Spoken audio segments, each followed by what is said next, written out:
पातालखंड श्री राम का नगर प्रवेश, माताओं से मिलना, राज्य ग्रहण करना तथा राम राज्य की सुव्यवस्था।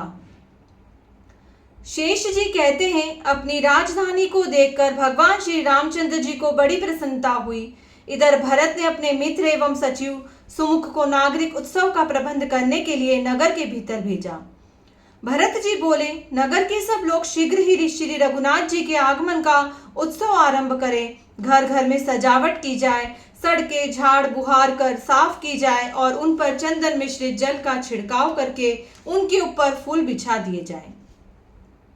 हर एक घर के आंगन में नाना प्रकार की ध्वजाएं फहराई जाए, प्रकाश का प्रबंध हो और सर्वतोभद्र आदि चित्र अंकित किए जाए।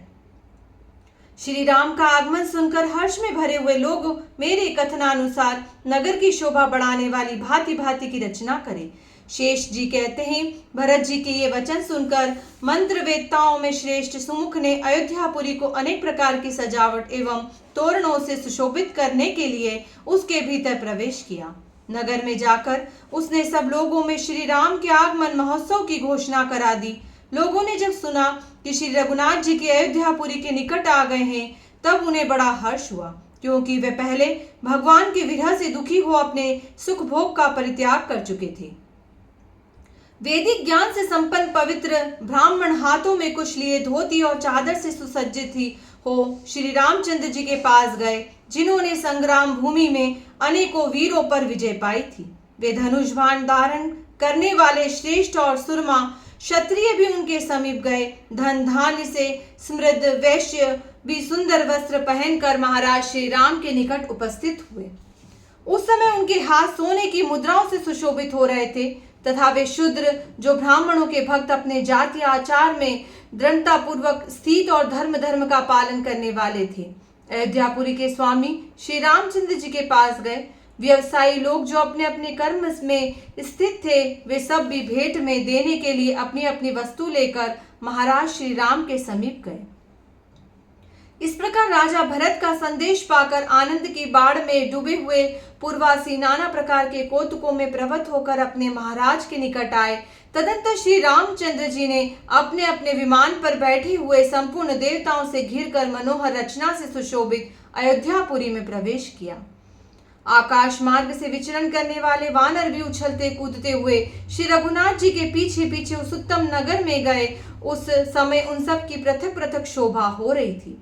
कुछ दूर जाकर श्री रामचंद्र जी पुष्पक विमान से उतर गए और शीघ्र ही श्री सीता के साथ पालकी पर सवार हुए।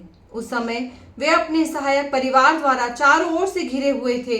जोर जोर से बजाए जाते हुए वीणा, पणव और भेरी आदि बाजों के द्वारा उनकी बड़ी शोभा हो रही थी।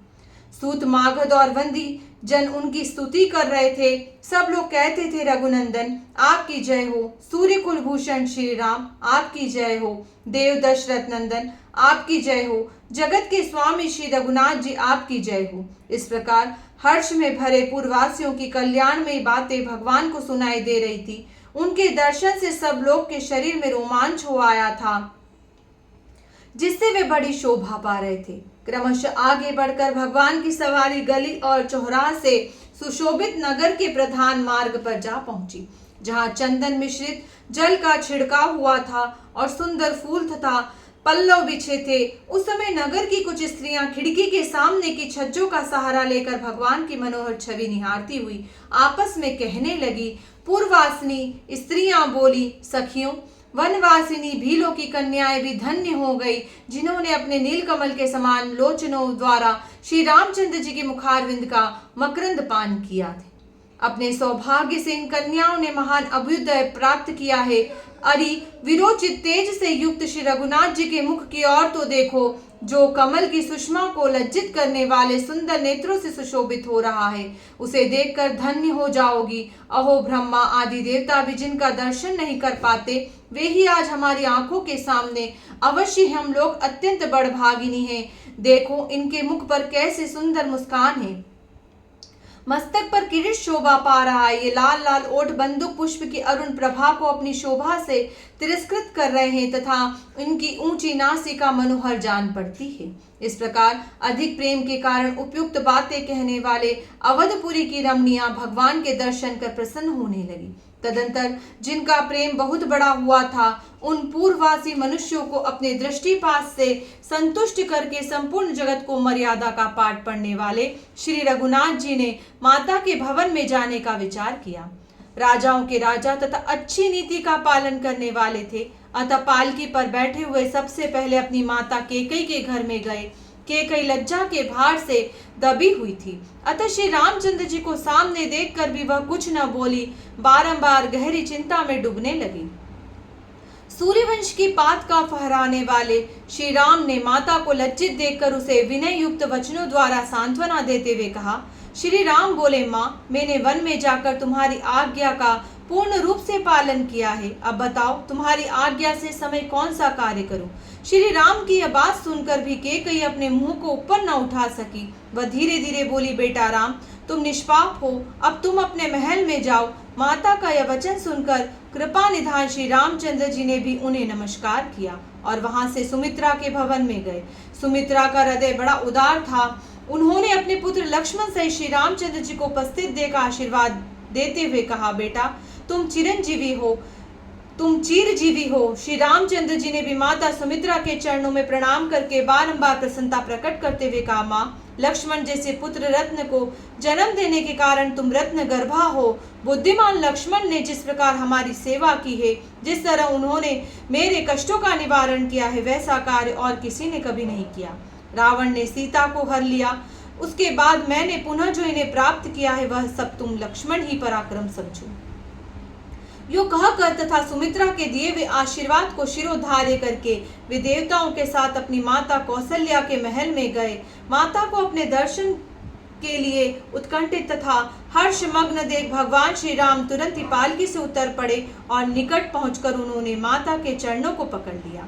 माता कौशल्या का हृदय बेटे का मुंह देखने के लिए उत्कंठ से विहल हो रहा था। उन्होंने अपने राम को बारंबार छाती से लगाया और बहुत प्रसन्न हुई। उनके शरीर में रोमांच हो आया, वाणी गदगद हो गई और नेत्रों से आनंद के आंसू प्रवाहित होकर चरणों को भिगोने लगे। विनयशी श्री रघुनाथ जी ने देखा कि माता अत्यंत दुर्बल हो गई है। मुझे देखकर ही इन्हें कुछ कुछ हर्ष हुआ है। उनकी इस अवस्था पर दृष्टिपात करके उन्होंने कहा। श्री राम बोले, माँ, मैंने बहुत दिनों तक तुम्हारे चरणों की सेवा नहीं की है। निश्चय ही मैं बड़ा भाग्यहीन हूँ। तुम मेरे इस अपराध को क्षमा करना। जो पुत्र अपने माता पिता की सेवा के लिए उत्सुक नहीं रहते, उन्हें रजवीर्य से उत्पन्न हुआ कीड़ा ही समझना चाहिए। क्या करूं? पिताजी की आज्ञा से मैं दंडकारण्य में चला गया था। वहां से रावण सीता को हर कर लंका में ले गया था, किंतु तुम्हारी कृपा से उस राक्षस राज को मारकर मैंने पुनः इन्हें प्राप्त किया है। ये पतिव्रता सीता भी तुम्हारे चरणों में पड़ी है। इनका चित्त सदा तुम्हारे इन चरणों में ही लगा रहता है। श्री रामचंद्र जी की बात सुनकर माता कौशल्या ने अपने पैरों पर पड़ी हुई पतिव्रता बहू सीता को आशीर्वाद देते हुए कहा, मानिनी सीते, तुम चिरकाल तक अपने पति की जीवन संगिनी बनी रहो। मेरी पवित्र स्वभाव वाली बहू, तुम तो पुत्रों की जननी होकर अपने स्कूल को पवित्र करो। बेटी, दुख सुख में पति का साथ देने वाली तुम्हारी जैसी पतिव्रता स्त्रियां तीनों लोकों में कहीं भी दुख की भागिनी नहीं होती। यह सर्वदा सत्य है। विदेह कुमारी, तुमने महात्मा राम के चरण कमलों का अनुसरण करके अपने ही द्वारा अपने कुल को पवित्र कर दिया। सुंदर नेत्रों वाली श्री रघुनाथ पत्नी सीता से यो कहकर माता कौशल्या चुप हो गई। हर्ष के कारण पुनः उनका सर्वांग पुलकित हो गया। तदंतर श्री रामचंद्र जी के भाई भरत ने उन्हें पिताजी का दिया हुआ अपना महान राज निवेदन कर दिया। इससे मंत्रियों को बड़ी प्रसन्नता हुई। उन्होंने मंत्र के जाने वाले ज्योतिषियों को बुलाकर राज्याभिषेक का मुहूर्त पूछा और उद्योग करके उनके बताए हुए उत्तम नक्षत्र से युक्त अच्छे दिन को शुभ मुहूर्त में बड़े हर्ष के साथ राजा श्री रामचंद्र जी का अभिषेक कराया। सुंदर व्याघ्र चर्म के ऊपर सातों द्वीपों से युक्त पृथ्वी का नक्शा बनाकर राजाधिराज महाराज श्री राम उस पर विराजमान हुए। उसी दिन से साधु पुरुषों के हृदय में आनंद छा गया। सभी स्त्रियां पति के प्रति भक्ति रखती हुई पतिव्रत धर्म के पालन में संलग्न हो गई। संसार के मनुष्य कभी मन से भी पाप का आचरण नहीं करते थे। देवता, दैत्य, नाग, यक्ष, असुर तथा बड़े बड़े सर्प ये सभी न्याय मार्ग पर स्थित होकर श्री रामचंद्र जी की आज्ञा को शिरोधार्य करने लगे। सभी परोपकार में लगे रहते थे। सबको अपने धर्म के अनुष्ठान में ही सुख और संतोष की प्राप्ति होती थी। विद्या से ही सबका विनोद होता था। दिन रात शुभ कर्मों पर ही सबकी दृष्टि रहती थी। श्री राम के राज्य में चोरों की तो कोई चर्चा ही नहीं थी। जोर से चलने वाली हवा भी राह चलते हुए पथिकों के सूक्ष्म से सूक्ष्म वस्त्रों को भी नहीं उड़ाती थी। कृपा निधान श्री रामचंद्र जी का स्वभाव बड़ा दयालु था। वे याचकों के लिए कुबेर थे। जय श्री राम।